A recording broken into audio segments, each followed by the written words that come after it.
Bonjour à toutes, bonjour à tous et bienvenue ici à Vivatech. Cette année, pour sa 4e édition, la conférence a vu grand. 100 000 visiteurs, 56 000 mètres carrés, 9 000 startups et des stars de la tech comme s'il en pleuvait. Jack Ma, thank you, thank you, thank you. Great.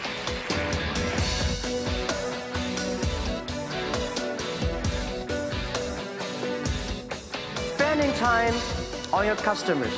Spend time on your people, on your own team. Don't spend time on your investors. This is why I'm a strong believer in Europe, because I'm a strong believer in France. This event is becoming what we call in French incontournable. Au-delà des pépites et des paillettes, Vivatech, ce sont aussi des ambitions. Mettre au cœur de l'écosystème les talents et les femmes. Tech for Good également, ces technologies au service du bien commun et faire de l'Europe la place forte du numérique sur la scène internationale. Et pour prouver qu'elle peut y arriver, l'Europe veut devenir la terre des licornes. Ces sociétés valorisées à 1 milliard de dollars font la fierté des territoires qui ont su les faire émerger. Cédric O, le secrétaire d'État à l'économie numérique en France, en prévoit même une vingtaine d'ici 2025. Mais à quoi sert vraiment cette course? Et surtout, sommes-nous au bord d'une bulle des valorisations, plongée dans le zoo de la tech? Le 10 mai dernier, Uber fait une entrée tonitruante en bourse. Mais en franchissant la porte d'entrée de Wall Street, la société de VTC a définitivement tourné le dos au monde magique des licornes. Depuis quelques années, cet animal imaginaire définit une start-up du secteur des nouvelles technologies valorisée à plus d'1 milliard de dollars et qui n'est pas encore cotée en bourse. Si, comme Uber, pas mal de licornes ont cédé aux sirènes des marchés, d'autres entreprises promises à un bel avenir sont venues les remplacer à un rythme de plus en plus accéléré. Du fait des taux d'intérêt faibles, les investisseurs s'intéressent de plus en plus à ce qu'on appelle le marché du private equity. Donc investir directement dans les entreprises pour pouvoir valoriser cet argent. Grâce à cet afflux d'argent, en 2018, une licorne est née tous les 4 jours en moyenne. Elles sont désormais environ 350 dans le monde, la moitié aux États-Unis, un quart en Chine. En France, la dernière en date est Doctolib, application de prise de rendez-vous médicaux. Elle rejoint le site de musique en streaming Deezer, la société de clouding OVH et le leader du covoiturage Blablacar. Alors en France, on compte 4 licornes. Aux États-Unis, on en a 169. Donc ça fait une petite différence. Donc je pense que de toute manière, c'est bien de viser haut et de faire en sorte qu'on ait de plus en plus de grandes sociétés du digital qui deviennent très internationales. Le nouveau secrétaire d'État au numérique, Cédric O, espère lui de 20 à 30 licornes françaises d'ici l'année prochaine. Des licornes qui peuvent se transformer en minotaures, nouvelle appellation pour les entreprises qui lèvent 1 milliard de dollars en un seul tour de table. Une ruée vers les jeunes pousses de l'économie numérique qui rappelle la bulle Internet du début des années 2000. Il y a certaines boîtes qui ont montré une certaine capacité de gagner des parts de marché. Donc l'investisseur considère que cette boîte va gagner de l'argent et donc on va la surpayer. D'où les difficultés rencontrées par certaines de ces sociétés au moment de leur introduction en bourse, comme le montrent les premiers pas de l'action Uber qui avait perdu 5% dès le 2e jour, ou l'histoire d'une licorne qui découvre la dure réalité du marché.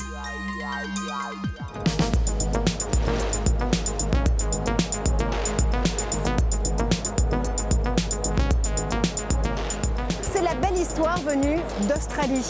Lancée en 2013, Canva est devenue la perle rare du design et de l'édition en ligne. Avec 15 millions d'utilisateurs dans 190 pays, la plateforme produit 33 designs par seconde.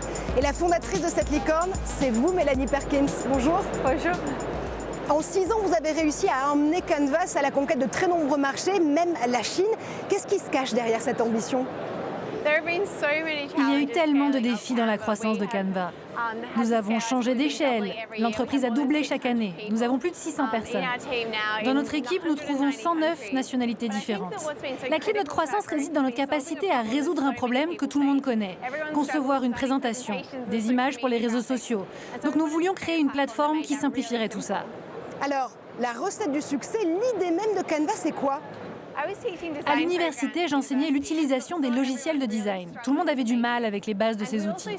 Nous avons vu que les gens avaient en majorité de mauvais designs, des polices et des photos pas très belles. Et donc nous voulions créer une plateforme avec tous ces services, gratuite et facile à utiliser. Même si vous n'avez aucune connaissance dans le design, vous pouvez vous y mettre et concevoir quelque chose de super. Et ça, très rapidement. Nous avons vu tellement de petites entreprises capables de créer du contenu visuel maintenant. Pouvoir leur offrir un tel service, c'est tellement génial. Être une licorne, c'est quoi? C'est une bénédiction ou c'est parfois un peu lourd à porter comme statut? Nous avons un plan en 3 étapes. Première étape, créer une entreprise la plus viable qui soit. Deuxième étape, faire autant de bien que possible. Être une licorne, c'est encore un pas supplémentaire dans la bonne direction et c'est incroyable d'avoir le soutien d'investisseurs qui appuient votre vision et votre ambition. Et autre particularité, si j'ose dire, vous êtes la seule jeune femme à la tête d'une société valorisée à plus d'1 milliard de dollars. Pourquoi est-ce que c'est encore si rare aujourd'hui? L'une des choses les plus importantes pour moi était la rencontre avec Lars Rasmussen, l'un des fondateurs de Google Maps. Avant de le rencontrer, je ne me rendais pas compte que des personnes tout à fait normales et sympas pouvaient créer des entreprises aussi importantes. Réaliser que c'était quelque chose de possible a complètement changé mon point de vue. Donc je pense que voir plus d'entreprises avec des personnes normales, grandir et résoudre de grands enjeux peut encourager les gens à aller dans la tech et qu'ils se disent que c'est possible. Merci Mélanie. Merci. Et elles feront peut-être un jour partie de ces animaux fantastiques. Les startups à Viva Tech fourmillent d'idées. Guillaume Gralet du magazine Le Point est allé à leur rencontre pour tester le meilleur d'entre elles.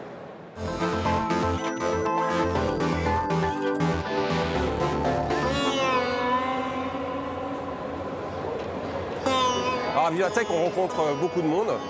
Des robots, mais également des inventeurs, des découvreurs et des porteurs de projets. On marche beaucoup. Et puis parfois, on a juste envie de se reposer. Et ça tombe bien parce qu'il y a une start-up française, une start-up qui vient de Lyon, qui s'appelle Cap6 Robotics, qui a mis au point un robot masseur. C'est effectivement un robot qui va vous proposer de vous détendre.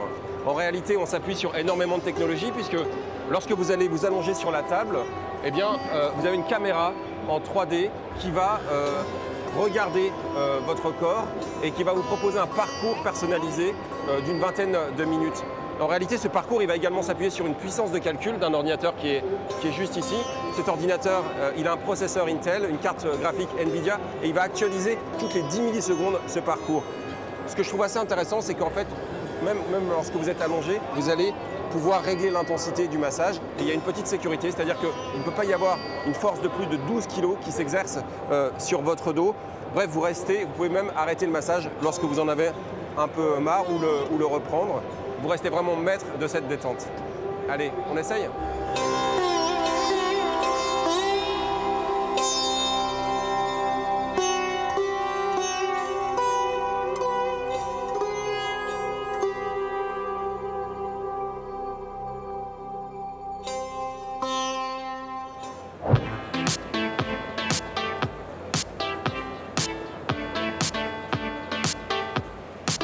On va s'intéresser maintenant à un élément extrêmement essentiel qui recouvre 71% de la surface de la Terre, l'eau.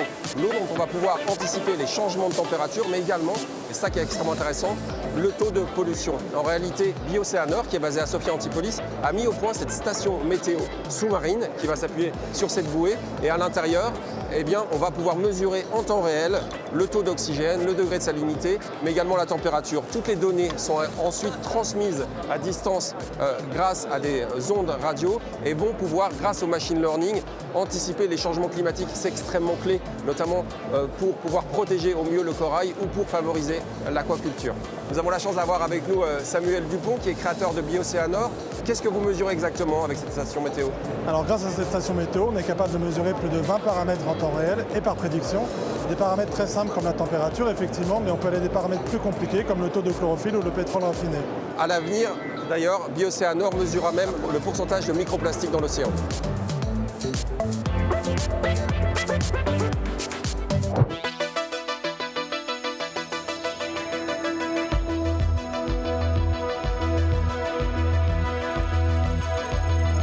Alors on a ici un aperçu du futur de la mobilité, en tout cas c'est ce dont rêve la société Overtaxi basée dans le Castellet, dans le sud de la France. Le futur de la mobilité, c'est quoi? C'est à travers une application, pouvoir utiliser n'importe quel moyen de transport. Alors ça peut être une trottinette, une voiture, mais également ce type d'engin, à mi-chemin entre un hélicoptère et un drone, qui s'appelle Whisper. Whisper, comme son nom l'indique, c'est un appareil qui va être extrêmement silencieux parce qu'il va s'appuyer sur l'énergie électrique et qui veut également être sûr. Sûr parce qu'il va s'appuyer sur 8 moteurs totalement indépendants les uns des autres. Quand il y en a un qui tombe en panne, les autres vont prendre le relais. Et il y a bien sûr un parachute à l'intérieur. Alors on est aujourd'hui qu'au stade des essais. L'idée, ce serait d'avoir un appareil qui volera à partir de 2021, qui sera capable d'aller à 100 km/h pendant une demi-heure et d'avoir des tarifs comparables à ceux des taxis, tout en étant 80% plus rapide. À vous, Marjorie. Et c'est la fin de cette émission. Merci à vous de nous avoir suivis. On se retrouve comme toutes les semaines sur tous les réseaux sociaux avec le hashtag Tech24 à la fin de vos messages.